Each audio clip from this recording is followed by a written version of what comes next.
फैसला फिर हम लोगों ने लिया कार्य समिति में, जैसे देखिए कोई भी नेशनल कराता, एक नेशनल कराने में कम से कम 60 लाख 70 लाख रुपए लगते हैं और गवर्नमेंट का जो हमारा सपोर्ट है वो बहुत कम है, अलग से लोगों को व्यवस्था करनी पड़ती है।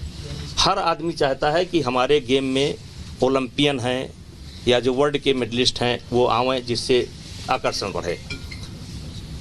अब ये जो खिलाड़ी हैं जो आज बैठे थे, ये आने के बाद ना तो ये एक नेशनल लड़े हैं और ना ये एक ओपन नेशनल, तब से आज तक ये एक कंपटीशन भी देश के अंदर नहीं लड़े हैं। देश के अंदर इन्होंने एक भी कंपटीशन नहीं लड़ा है और तब हम लोगों ने सहमति से ये फैसला किया, जिसमें गवर्नमेंट को भी विश्वास में लिया कि आपको कैंप में आना है तो आपको नेशनल लड़ना पड़ेगा।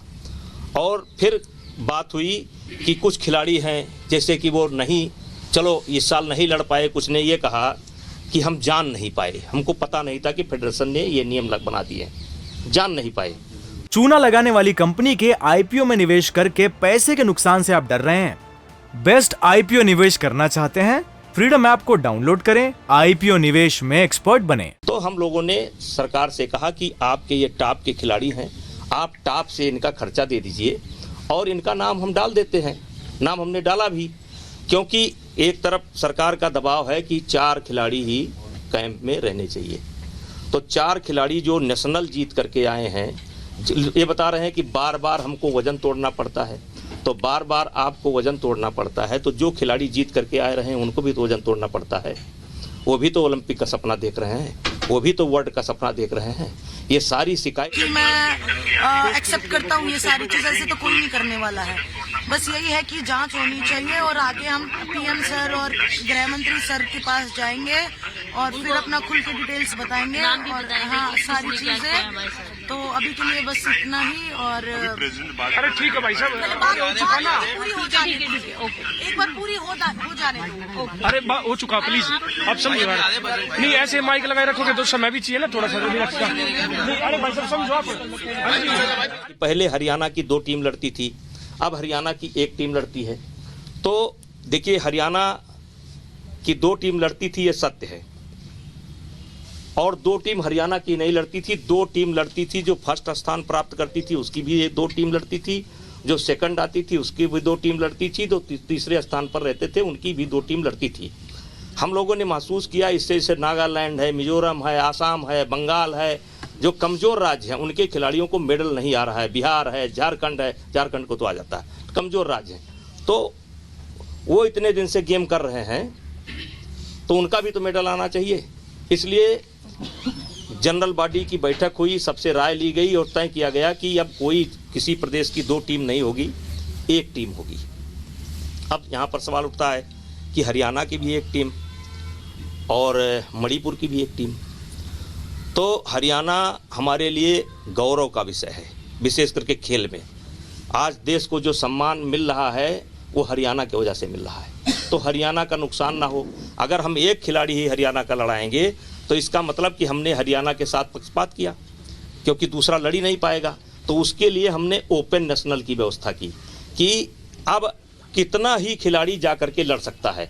और मैं आपको बता देना चाहता हूं कि फर्स्ट नेशनल जब मैंने कराया तो 61% मेडल केवल हरियाणा के गए हैं, 61% मेडल। 39% में पूरा देश है, 61% में, तो ये हरियाणा का भी नुकसान नहीं हुआ।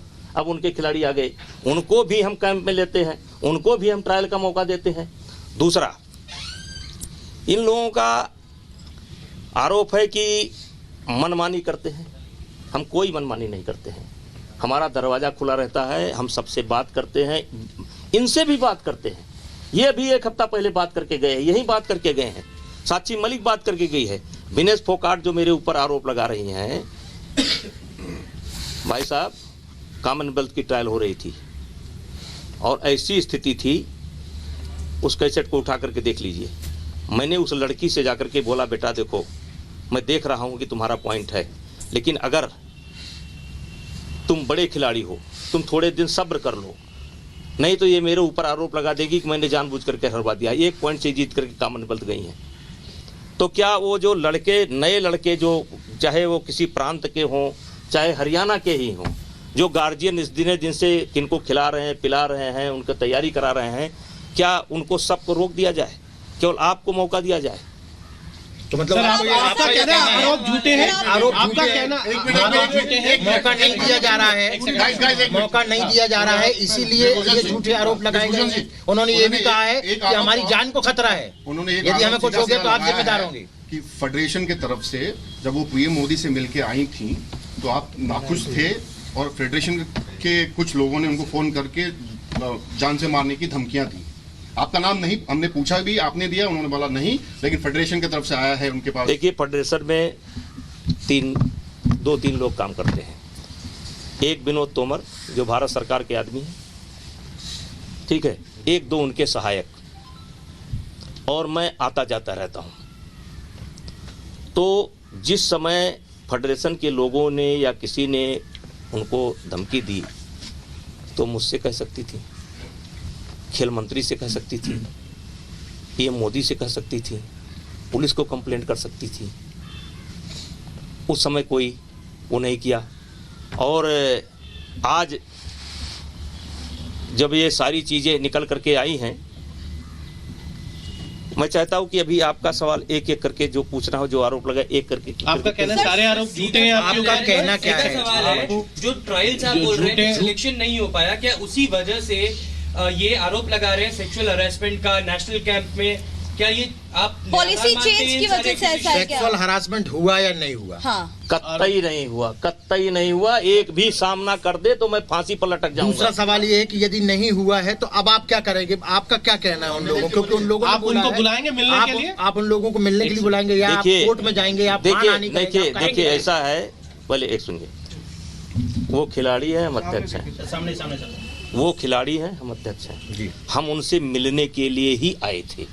जैसे मुझे पता चला कि ऐसा ऐसा हुआ है, मैं बाराबंकी में एक कार्यक्रम में था और मुझको ऑफिस से फ़ोन गया कि कुछ खिलाड़ी, पहले इतना नहीं पता था कि कुछ खिलाड़ी जो है ट्वीट किए हैं, फिर पता लगा कि धरने पर बैठे हैं। मैं बाराबंकी से मैंने फ़ोन किया कि कोई फ्लाइट है, और मैंने विनोद तोमर जी को भेजा कि जा करके हमारी उन लोगों से बात करा दो, किसी से बात करा दो, बजरंग पुनिया से बात करा दो। बजरंग ही लीड कर रहा था, हमने कहा बजरंग से बात करा दो। वो बात नहीं किया। फिर मैसेज भी करवाया, मैंने मैसेज भी करवाया कि मैं बात करना चाहता हूँ, वो लोग बात नहीं किए। तो हमने कहा चलो भाई, इस समय बात इसलिए नहीं कर पा रहे होंगे कि धरने पर बैठ गए हैं। अब जब धरने पर बैठ गए हैं तो हो सकता है कुछ लोग कहें ना बात करो, तो इसलिए नहीं कर पा रहे हैं। तो इसीलिए मैंने तुरंत, और उसके बाद आप लोग भी पहुँच गए, तो मैंने तुरंत आनन फानन में, मेरा कल का कार्यक्रम अलग लगा हुआ था, आनन फानन में अभी परसों 20 तारीख से ओपन नेशनल भी है, मैं आनन फानन में फ्लाइट लिया और आपके सामने बैठा हूँ। रहा सवाल, यौन शोषण नहीं हुआ, कोई यौन शोषण जैसा नहीं हुआ, क्यों लगाएगा? नहीं हुआ, नहीं हुआ, वो कह रहे कि मोदी जी को बताया बार बार नहीं हुआ। और सर एक या दो नहीं, कई रेसलर्स नहीं हुआ, नहीं हुआ। एक भी रेसलर खड़ा कर दो, एक भी रेसलर खड़ा कर दो। आपको क्या वजह लगती है? आरोप लगा रहे हैं, क्या वजह लगती है? देना क्यों लगाए गए हैं इसमें देखिए, अभी नेशनल गेम के समय हरियाणा में एक रेसलिंग फेडरेशन बनी थी। उस रेसलिंग फेडरेशन में हमारे कुछ पुराने खिलाड़ी भी थे। उस रेसलिंग फेडरेशन का एक आदमी आज धरने पर भी बैठा था, जो इसको लीड कर रहा था। नाम बताइए। नाम क्यों बताया? सर, जब आपका नाम सब सामने सामने आया तो आप भी नाम लीजिए। ठीक है, बैठा था, तीरथ राणा यहाँ पर बैठा था। और ये लोग नेशनल टीम, और वो जो टीम बनी थी वो संदीप सिंह जी के नेतृत्व में बनी थी, और उन्होंने ट्रायल भी कराए थे अपने कि हमारी टीम सेलेक्ट होगी, लेकिन गवर्नमेंट ने WFI की टीम जो थी उसको उन्होंने मान्यता दिया। और इसको लेकर के एक शिकायत मेरी पहले भी की जा चुकी है कि हम रेसलिंग फेडरेशन को, हरियाणा की रेसलिंग फेडरेशन को मान्यता दे दें। तो हमने कहा कि भाई, हरियाणा की रेसलिंग फेडरेशन जो उन्होंने बनाया है और जो वो चाहते हैं कि मेरी टीम सेलेक्ट हो, तो उनको देश की रेसलिंग फेडरेशन बनाना चाहिए, हरियाणा की रेसलिंग फेडरेशन नहीं बनाना चाहिए। हरियाणा की रेसलिंग फेडरेशन नहीं बना। अंतोगत्ता सरकार ने रेसलिंग फेडरेशन जो टीम सेलेक्ट करती है उसको उन्होंने मान्यता दी। एक बड़ा कारण तो ये है, और इसमें किसी बहुत बड़े आदमी का हाथ भी है। 20 लड़कियां हाँ, बहुत बड़ी साजिश है। झूठ बोल रहे कोई हैं। उद्योगपति है। सर कौन है वो बड़ा आदमी? कोई उद्योगपति है। आपको लगता है रेसलर झूठ बोल रहे हैं? रेसलर झूठ बोल रहे हैं, आप कह रहे हैं रेसलर झूठ बोल रहे हैं। सर सवाल ये है, क्या आपकी जो रेसलिंग फेडरेशन की जो प्रीमियम लीग होती थी, ये उससे जुड़ा हुआ मैटर है? उससे पीछे जुड़े हुए देखिए, हाथ तो है। यही खिलाड़ी जो कल तक हमारी तारीफ करते नहीं थकते थे, आप किसी खिलाड़ी से पूछ लो, हरियाणा के गांव में जाकर के पूछ लो, खिलाड़ियों के माता पिता से पूछ लो। मैं माता पिता, उनके बुजुर्ग जो जाते हैं उनको अलग से मैं सम्मान करता था। देश के लोगों को बताता था कि ये देखो दादी माँ आई हैं, ये अपनी बच्ची को लेकर के आई हैं। परसों तक तो जो ये करता था, अब आज इतना बड़ा और सर ये तो बता दीजिए ना, कौन हो सकता है? उद्योगपति है, कोई उद्योगपति। एक सवाल आपसे मेरे से ये है, एक मिनट, उन्होंने ये भी कहा था कि आप खिलाड़ियों के साथ, कोचेस के साथ बदतमीजी से सलूक करते हैं। आपका एक जो वीडियो वायरल हुआ था उसका उन्होंने संज्ञान दिया। उन्होंने एक और बोला है कि जो रांची में जो इवेंट हुआ था उसमें भी आपने बदतमीजी की थी किसी हरियाणा के, और आपने बदसलूकी की थी, गालियां दी थी। इसमें ऐड करना चाहूंगी, टोक्यो ओलंपिक्स के बाद भी विनेश के साथ आपका जो बर्ताव था वो बहुत ही खराब था। हाँ। आपने उनके ड्रेस को लेकर तक कमेंट किया था, वो क्या मामला था टोक्यो ओलंपिक्स के बाद? टोक्यो ओलंपिक में, अध्यक्ष जी पहले मेरा सवाल का जवाब दे दीजिए। इनका दे दें, आपका तो घर के दे देंगे आप। टोक्यो ओलंपिक में दीपक की कुश्ती चल रही थी, बात यहां से शुरू होती है। और दीपक का जो कोच था वो रसिया का रहने वाला था, और जो रेफरी था वो भी रसिया का रहने वाला था। और रेफरी को ये लगा, दीपक के कोच को ये लगा कि इसने जानबूझ करके दीपक को हरवा दिया है। तो दीपक के कोच ने जा करके उस रेफरी की बैनू के अंदर पिटाई कर दी। जब पिटाई कर दी तो हम लोगों को एक नोटिस आया। वहाँ की जो अनुशासन समिति है, डिसिप्लिनरी कमेटी, उसने एक नोटिस दिया कि क्यों ना इंडिया को बैन कर दिया जाए। पूरे ओलंपिक में उस समय आईओ के प्रेसिडेंट थे बत्रा जी, परेशान हो गए, सब लोग परेशान हो गए। फिर दूसरे दिन हमारी पेशी हुई। उसमें मैं धन्यवाद करना चाहता हूं कि जो WFI के प्रेसिडेंट हैं, उन्होंने UWW के जो प्रेसिडेंट हैं, उन्होंने हमारा फेवर किया। उन्होंने सवाल किया हमसे कि आपके रेफरी ने एक रेफरी को पीटा, तो क्यों ना आपकी टीम को बैन कर दिया जाए। हमने कहा कि वो रेफरी मेरा नहीं था, वो रसिया का है, कोच मेरा नहीं था, रसिया का है, उसको मैंने हायर कर रखा था। और पहलवान के निवेदन पर हमने उसको उसकी कुश्ती पर दे दिया था। तो उन्होंने दूसरा सवाल किया कि आपने उसके खिलाफ क्या कार्रवाई की। हमने कहा उसको सस्पेंड भी कर दिया, टर्मिनेट भी कर दिया, और ये भी कर दिया कि उस रेफरी को हम कभी नहीं बुलाएंगे। और इस पर UWW के प्रेसिडेंट ने हमारा सपोर्ट किया, हमारे खिलाड़ियों का सपोर्ट किया, हमारे देश का सपोर्ट किया। कहा कि इनके खिलाड़ी बड़े अनुशासित हैं, इनके कोच बड़े अनुशासित हैं, ऐसी दिक्कत नहीं आई है, ये उनका नहीं है। फिर दूसरा सवाल तुरंत आ गया कि विनेश फोगाट ओलंपिक की जो ड्रेस है उसको पहन करके नहीं लड़ी, इस पर आपने क्या कार्रवाई किया।